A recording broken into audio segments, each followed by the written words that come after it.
Hi, I'm Jeremiah Coogan. I teach New Testament at the Jesuit School of Theology in Berkeley, California.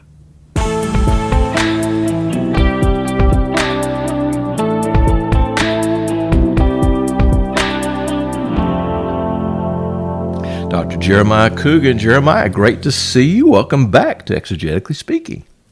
Good to see you. Thank you so much for having me back. Yeah, last time you were with us, you talked about Luke chapter 1, verses 1 to 4, and that podcast is up and still available. Hope our audience will go back and listen to it because it was good. It's really crucial to kind of understand how the Gospel of Luke begins for understanding the nature of the Gospels, and there's a lot of stuff going on there. Today we're going to talk about Galatians chapter 5, we're going to focus in on verse 4, but you need a little context for that. What's going on in Galatians 5 here that we need to know in order to read well what we're going to be looking at today?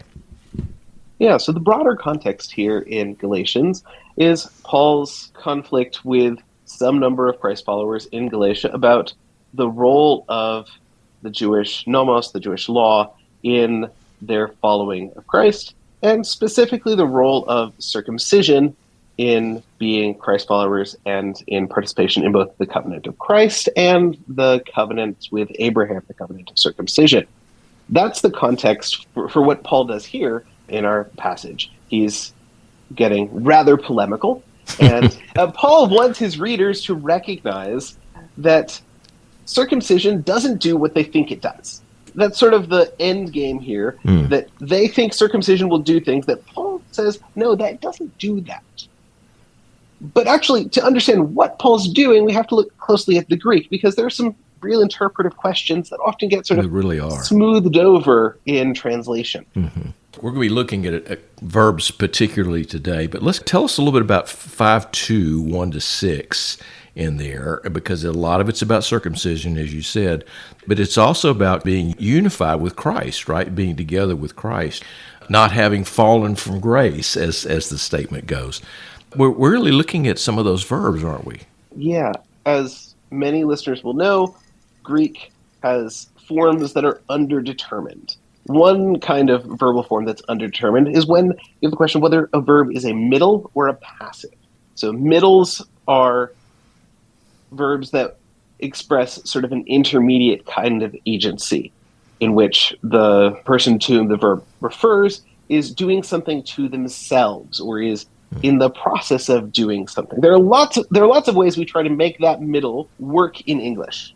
Passives are relatively simpler because we have lots of passives in English. And so the passive forms are probably more intuitive to English speakers. Yeah. That's not that passive are any easier in Greek than middle forms are. It's just that for English speakers, we are used to verbs that are passives. We're not quite so used as English speakers to middle verbs. We have reflexives. I do something myself or to myself, but still those are constructions are not quite as centrally part of English as they are to ancient Greek. Earlier, you said that some verbs are underdetermined. What did you mean by that?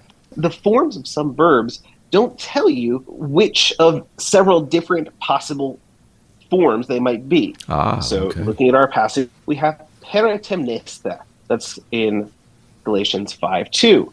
What could that be? That could be a middle or it could be a passive. In either case, it's a present subjunctive second person plural verb, but is it a present subjunctive middle or is it a present subjunctive passive? Well, the form itself doesn't tell you. Either is an option for how you could translate it, for how you could understand the meaning of it, for how you could render it. In terms of context. Yeah, we do. I think context really helps us at that point. So I guess the question would be, if you circumcise, would you say yourselves, or if you have yourself circumcised, or if you have been circumcised? That's kind of the difference between a little bit in English, right? Exactly. Yeah, and modern translations take different stabs at this. So most modern translations privilege a middle kind of sense. They privilege the volition or intention, we might say, the involvement, the agency of the person being circumcised. So the NRSV, for example, and it's quite representative, says, if you let yourselves be circumcised. Or the NIV 2011, again, if you let yourselves be circumcised. Or the ESV, if you accept circumcision. Right, right. or the NAB, if you have yourselves circumcised, all of which sort of are implying volition and agency in that sort of middle sense. No one goes for the if you circumcise yourselves, because I think most of us imagine that to be an incredibly painful act. Yeah, But that yeah. would also be a way of translating a middle sense. But one could just as simply translate that as simply if you are circumcised. And so the interpretive question that's raised by this difference between the middle and the passive, this underdetermined form, is how to understand volition and agency in the passage. And this we see this already in verse 2. And should I perhaps just read the Greek for everyone? Okay, yeah. Why don't you do that? All right. So, ide ego Paulos lego humin pati eon peritemnesta. So that's our first verb here. Christos humos uden opelese marturumai de palin panti anthropo peritemnomeno pati opeletes estin holonton nomon poesai ketergetheta apokristu hoitnes en nomo de caiusta tes caratos exipesate. And we have some translation problems here. So we might translate, and here's my translation, and I'll flag some of the questions as we hit them. Okay, great. So pay attention or listen up or look.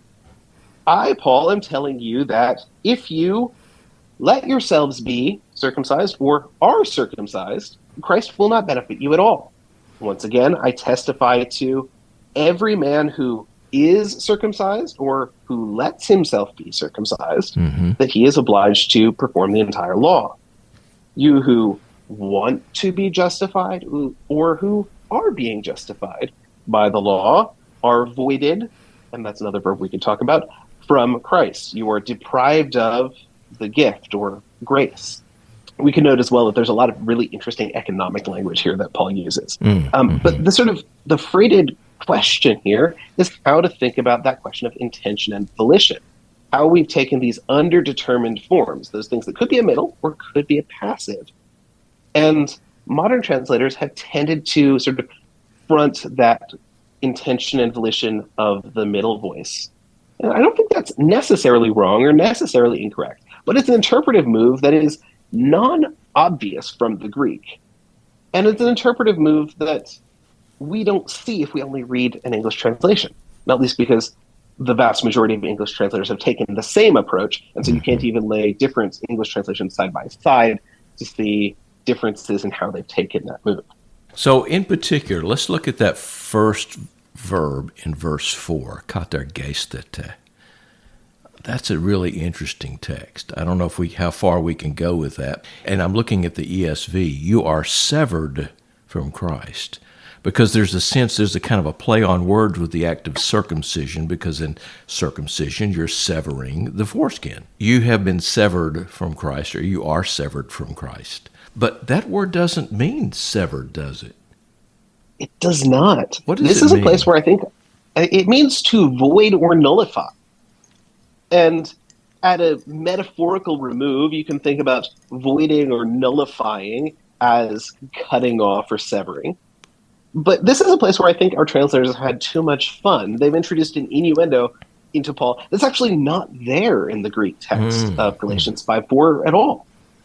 This is a place where our translators have taken a jump and had some fun with it, perhaps, but I don't think that's actually quite what's going on, not least if we look at all of the economic language here. So we note here, Christ will not benefit you at all.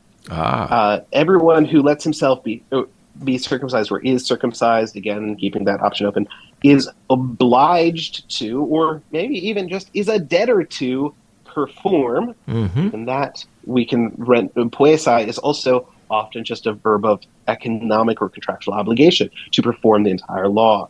And then, as many scholars have noted, the language of charis or grace is often economic language. It's language of benefaction and gift. Grace and gifts are not things that ever really come apart. And then this language of voiding or nullifying is contractual language. And that's how we most often see it used, both elsewhere in Paul, actually, and then also in the legal and contractual world of other kinds of texts that we have from Paul's first century and the surrounding period.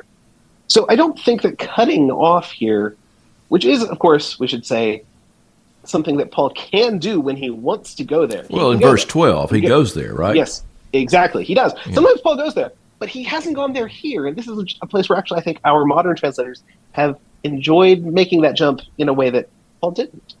I think instead we see a lot more contractual language here, which is interesting, sort of contractual economic language. But doesn't that, to a sense, go to the idea of covenant, right? What a covenant is, what covenant relationships, and right. And how when you are in a covenant, you are in a sense made one with or connected with another in a vital way, in a very way that's vital.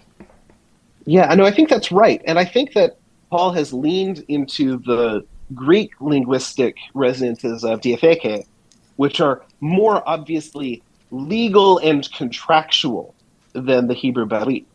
And I think that Paul really has leaned into the Greek language of covenant, the diatheke language, which often can mean sort of, yes, last testament in the sense of last will and testament, but also has a broader range of economic contractual meanings, and really is pushing in that direction in a way that maybe is less obvious. The lexical connections are less obvious in the Hebrew Vorlagen, the background texts.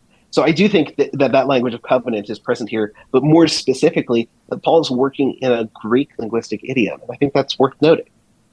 Well, that's a really interesting reading of these texts. Now, I think that's great for us to focus on, because I do think that you're right, that there is a lot of confusion among English speakers, at least, when we look at these middle and passive forms, where those forms are, in fact, identical, and they're very difficult to tell apart.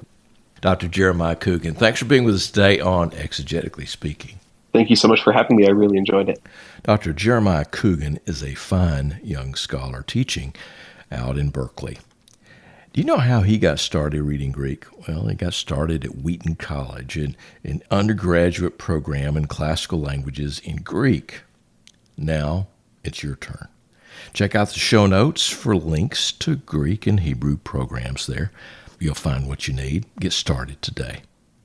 Thanks to the good people at Wheaton College and to Lanier Theological Library in Houston for all the help in producing this podcast. Until next time, I'm David Capes. Thanks for listening.